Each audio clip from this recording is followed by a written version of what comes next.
नमस्कार दोस्तों, स्वागत है आपका हमारे चैनल मिस्टर क्यों में। और आज हम बात करने जा रहे हैं डीजल और पेट्रोल के बढ़ते दामों को लेके और इस पे हो रही कालाबाजारी को लेके, क्योंकि यह कालाबाजारी जो हो रहा है वो बहुत बड़े स्तर पे हो रहा है। इसका नुकसान हमें और आपको या पूरे देश को सबको हो रहा है। तो आज हम इस वीडियो में जानेंगे कि क्या है यह खेल, और जो शायद बहुत कम लोग जानते हैं कि क्यों ये हो रहा है। तो इस वीडियो में आइए बात करते हैं। दोस्तों, डीजल और पेट्रोल सिर्फ गाड़ी चलाने का साधन नहीं है, यह देश की अर्थव्यवस्था की रीढ़ बना हुआ है। और इसके बिना ट्रांसपोर्ट, खेती, फैक्ट्री, रोजमर्रा के कई काम रुक सकते हैं।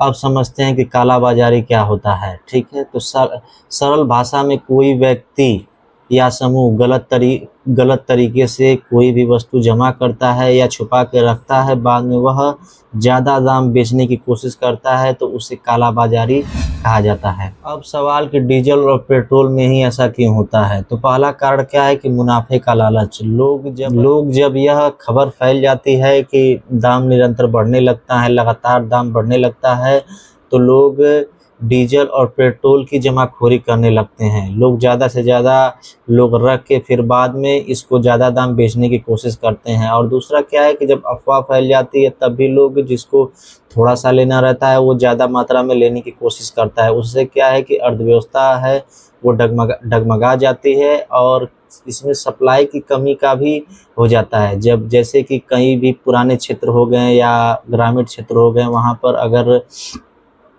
तेल की कमी कम होने लगती है या सप्लाई कम होने लगती है, तो वहाँ पे भी लोग उसका गलत फ़ायदा उठाने लगते हैं। सरकार की प्लानिंग।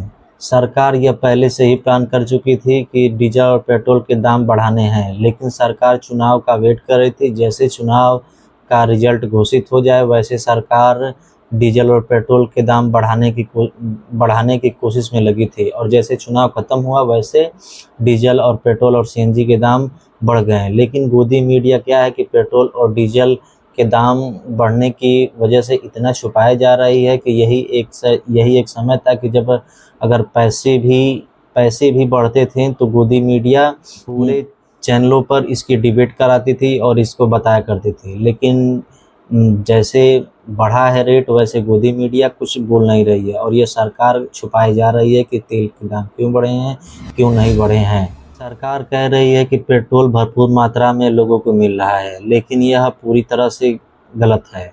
कहीं कहीं तो क्या है कि लोग घंटों घंटों लाइनों में लगे हैं, और कहीं कहीं तो ये है कि कहीं कहीं पेट्रोल ही नहीं है। अभी ग्रामीण क्षेत्रों में चले जाएं तो लोग वहाँ पर पेट्रोल पहुँच ही नहीं पा रहा है, ना ही डीजल पहुँच पा रहा है। लेकिन अभी और कहीं कहीं लोग लंबी लंबी लाइनों में लगने के बावजूद भी ये खबर आ रही है कि लोग घंटों लाइनों में लगने के बावजूद भी उनको पेट्रोल और डीजल नहीं मिल रहा है। लोगों में काफ़ी नाराज़गी दिखाई जा रही है, क्योंकि जिस तरह पेट्रोल और डीजल के दाम बढ़े तो बढ़े हैं, लेकिन उसके साथ लोगों को मिल भी नहीं है। जिससे क्या है कि ऑटो, बस, हर चीज़ का किराया महंगा ही होता जा रहा है। क्योंकि देखा जाए तो सब्जी, दूध, राशन, हर चीज़ की कीमत बढ़ती जा रही है, और यह आगे भी बढ़ता जा रहा है क्योंकि रोज़ दाम बढ़ते ही जा रहे हैं। सरकार की गलती। पिछले 12 से 13 सालों में तेल का उत्पादन नहीं बढ़ा है, इसके लिए सरकार जिम्मेदार है। कच्चे तेल का भंडार भी नहीं बनाया गया है, इसके लिए भी सरकार जिम्मेदार है, जिसके कारण यह संकट बढ़ा है और अर्थव्यवस्था भी इस पूरी डगमगाई गई है। भारत की तुलना चीन से की जाती है, लेकिन भारत के पास कच्चे तेल के भंडार बहुत कम है, लेकिन चीन के पास बहुत ही ज़्यादा तेल के भंडार हैं।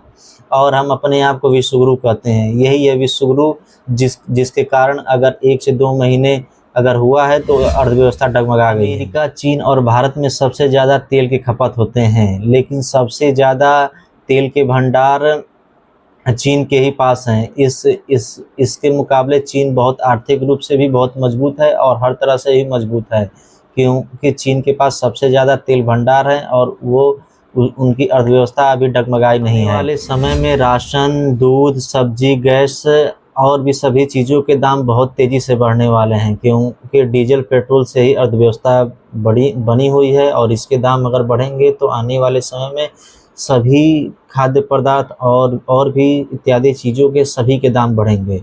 तो ऐसे ऐसे समय में हमें क्या करना चाहिए? तो ऐसे समय में हमें बहुत ही लिमिटेड चीज़ों का यूज़ करना चाहिए और अपने सोर्स हैं बना के रखने चाहिए, क्योंकि यह समस्या बहुत समय तक चलने वाली है। इतना जल्दी में यह समस्या ख़त्म नहीं होने वाली है। तो यह वीडियो अगर आपको अच्छी लगी है तो लाइक और कमेंट ज़रूर करें। और बहुत सी ऐसी समस्याएं हैं जो लोगों को अभी देखना बाकी है और बहुत सी समस्याएं आएंगी। तो ऐसे समय में घबराने की कोई ज़रूरत नहीं है। हाँ, थोड़े से समय है यह, तो इसमें धैर्य बनाए रखना है। और वीडियो अच्छी लगी है तो लाइक, कमेंट और सब्सक्राइब ज़रूर करें। और कोई भी बात हो तो आप हमारे कमेंट बॉक्स में ज़रूर बताएं। धन्यवाद, नमस्कार।